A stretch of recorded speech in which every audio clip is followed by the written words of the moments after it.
Time now for Campaign Chronicles, our daily show following the race for the French presidency. Today we're looking at France's banlieues. They're the suburbs that surround the big cities and have long been bywords for poverty and deprivation.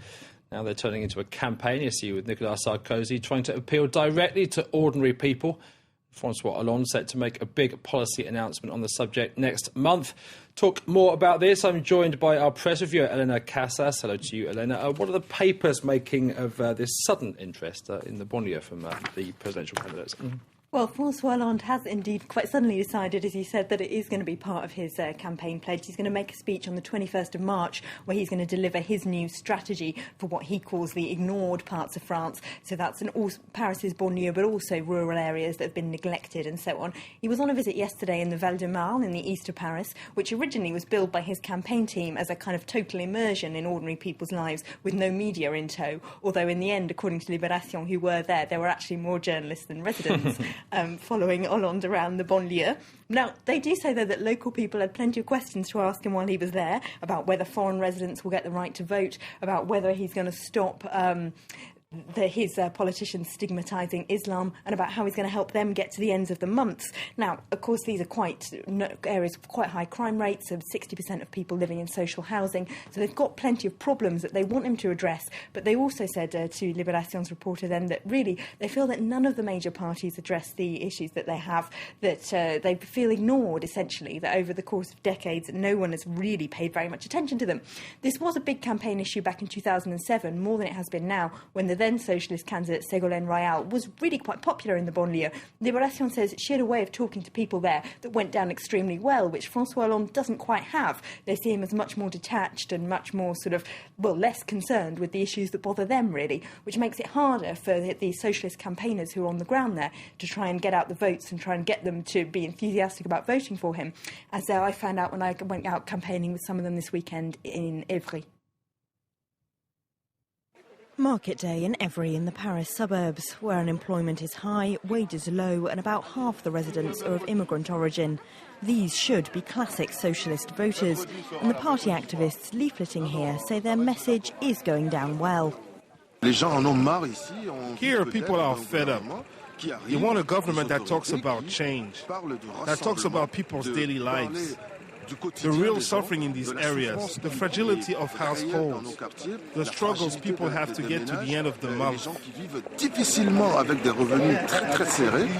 From voters here, the same words keep coming up. They want change. We need change, above all in jobs and housing.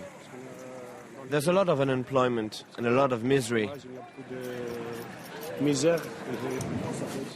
I have problems finding housing. I've been waiting for 3 years.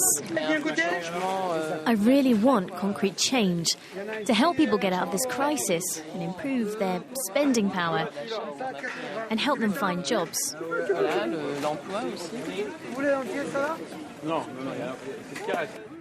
That doesn't mean the socialists are guaranteed their votes. People here feel the party has long taken them for granted. That's being capitalised on by left-wing candidate Jean-Luc Mélenchon and by Marine Le Pen, who've both been telling voters the mainstream left and right are all the same. The socialist canvassers have their work cut out trying to convince some people here there is a difference. On the evening news, the worst attacks on Islam come from the right. They started it, but the left is just as bad. The left doesn't do that. The left criticizes ideas that divide people and stigmatize Islam. Well, you say that, but it all sounds the same to me, just in different words. This widespread attitude is good news for Mélenchon, but what really worries Socialist Deputy Mayor Pacome Adjourouvi is that voters won't go to the polls at all. We campaign here, knocking on people's door to tell them don't abstain. Abstaining suits Sarkozy and Marine Le Pen. That's the Socialists' big fear, the spectre of 2002. If they can't count on enough of these voters, Hollande could be knocked out in the first round. OK, Lenny, you mentioned in your report there that Jean-Luc Mélenchon, the hard-left candidate, if you like, is also looking to pick up votes in this banlieue. Has he really got any more hope than François Hollande? Well, his teams are certainly very active on the ground there, and the socialist activists are really worried about him soaking up all of their votes.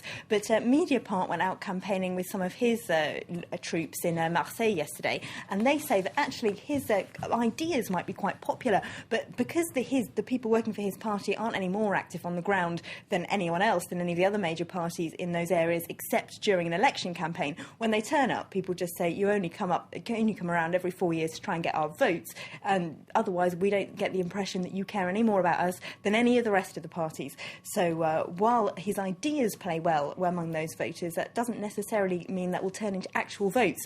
Their conclusion in that report is essentially that those people are pretty unlikely to vote at all. OK, Linda, thanks very much for that roundup of the French presidential campaign. That's it for Campaign Chronicles. Do stay with us here on France 24.